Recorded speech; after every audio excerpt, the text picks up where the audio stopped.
दोस्तों नमस्कार, देसी जमींदार में आपका स्वागत है।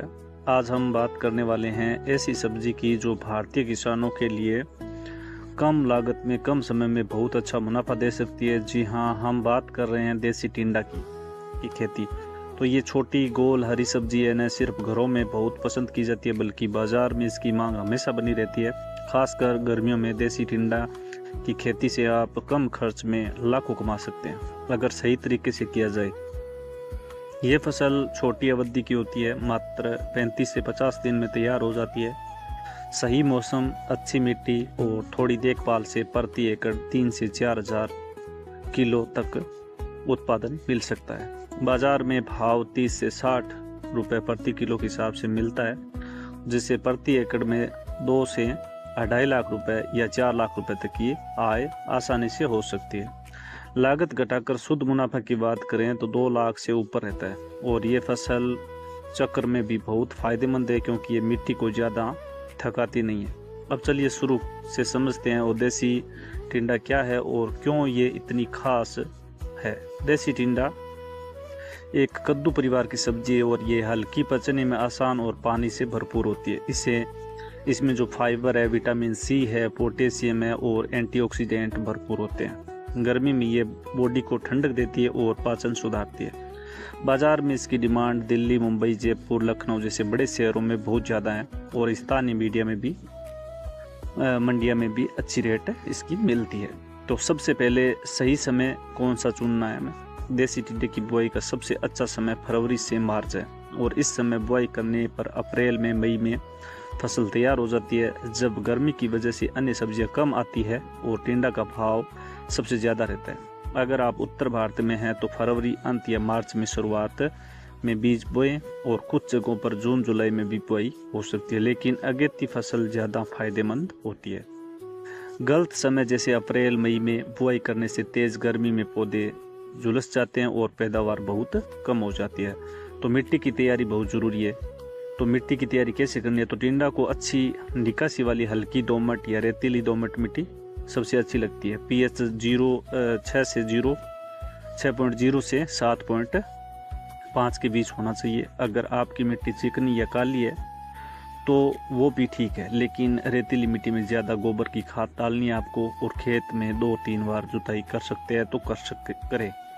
और आखिर में अगर बात करें तो जुताई में 8 से 10 टन सड़ी गोबर की खाद प्रति एकड़ डाल सकते हैं या फिर 1 या 2 ट्रॉली भी डाल सकते हैं। इससे जड़ें मजबूत होती है और पौधा अच्छा फैलता है। मिट्टी की जांच करवाएं और अगर कमी हो तो यूरिया, डीएपी, पोटास के हिसाब से उर्वरक डालें। और बेसल डोज की बात करें तो 20 से 25 किलो नाइट्रोजन और 20 किलो फास्फोरस और 16 से 20 किलो पोटास भी प्रति एकड़ में काफ़ी होता है। अब बात करते हैं बीज और बुआई का तरीका। तो अच्छी क्वालिटी के देसी या हाइब्रिड बीज चुनें। देसी किस्में सस्ती और अनुकूल होती है, लेकिन हाइब्रिड जैसे मैको टिंडा या अर्का टिंडा से ज़्यादा पैदावार मिलती है। बीज दर 500-700 ग्राम प्रति एकड़ रखना है आपको और बीज को ट्राइकोडर्मा या कार्बेंडाजिम से उपचारित करना है ताकि फफूंद से जो फफूंद होती है उससे बचाव किया जा सकता है। बुआई क्यारियों में करें, पंक्ति से करें और 1.5 से 2 फीट और पौधे से पौधे की दूरी 2 से 3 फीट की दूरी रख सकते हैं। बीज 2-3 सेमी गहराई में बोना है आपको। अगर नर्सरी में पौधे तैयार करें तो रोपाई से बेहतर रिजल्ट मिलता है। अब बात करते हैं पानी और सिंचाई का प्रबंधन।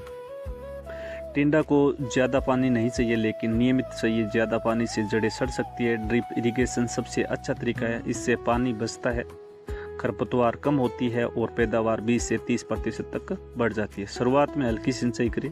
फूल आने पर थोड़ा ज़्यादा खारे पानी से बचना है आपको, क्योंकि इससे पौधे कमज़ोर भी हो जाते हैं। अब बात करते हैं मल्चिंग की। तो प्लास्टिक मल्चिंग इस्तेमाल कर सकते हैं, इससे खरपतवार नहीं उगेगी, मिट्टी नम रहती है, तापमान नियंत्रित रहता है और पैदावार काफ़ी बढ़ जाती है। मल्चिंग से 30 से 40% ज़्यादा उत्पादन मिलता है आपको। अब करते हैं कीटनाशक की। तो कीटनाशक के लिए हमें नियमित निगरानी करें। नीम का तेल या जैविक कीटनाशक का इस्तेमाल कर सकते हैं। फफूंद के लिए कॉपर आधारित दवाई या फोलियो गोल्ड जैसी दवाएं छिड़क सकते हैं। रोग दिखे तो तुरंत एक्शन लें। अब बात करते हैं परागण बढ़ाने के टिप्स कौन से हैं। तो टिंडा में मादा और नर फूल अलग अलग होते हैं। अच्छा परागण के लिए मधुमक्खियाँ जरूरी है। खेत के आसपास फूलों के जो पौधे लगाए हैं, गुड़ शहद का घोल उसमें छिड़क सकते हैं ताकि मधुमक्खियाँ आए और इससे फल ज़्यादा सेट होते हैं। अब बात करते हैं कटाई और बिक्री की। तो फल हरे, नरम और चमकदार होने पर तोड़ना है हमको, और ज़्यादा बड़े होने पर स्वाद कड़वा हो जाता है। तो 2-3 दिन में तोड़ाई करें, ताज़ा बेचें और अच्छा भाव मिलता है इससे। स्थानीय मंडी, थोक व्यापार या सीधे शहरों में सप्लाई कर सकते हैं। तो दोस्तों ऐसी जो हमने जो बात की देसी टिंडों की, तो खेती कम जोखिम वाली होती है और ज़्यादा फायदेमंद भी होती है। सही समय पर बुआई और अच्छी तैयारी, मल्चिंग, ड्रिप और नियमित देखभाल से आप आसानी से प्रति एकड़ 70 से 100 क्विंटल सकते हैं। और ये फसल न सिर्फ पैसे देती है बल्कि मिट्टी की सेहत भी बनाए रखती है। नए किसान भाइयों को सलाह है कि पहले छोटे स्तर पर ट्रायल कर सकते हैं आप, और स्थानीय कृषि केंद्र से बीज ले सकते हैं और सलाह भी ले सकते हैं, और बाजार की जानकारी भी रखनी चाहिए। अगर आप भी देसी टिंडा की खेती करके लाखों कमाना चाहते हैं तो ये वीडियो लाइक करना है, आपको शेयर करना है और चैनल को सब्सक्राइब करना है। और अगली वीडियो में मिलते हैं और एक और कमाल की फसल के साथ। धन्यवाद। जय जवान जय किसान।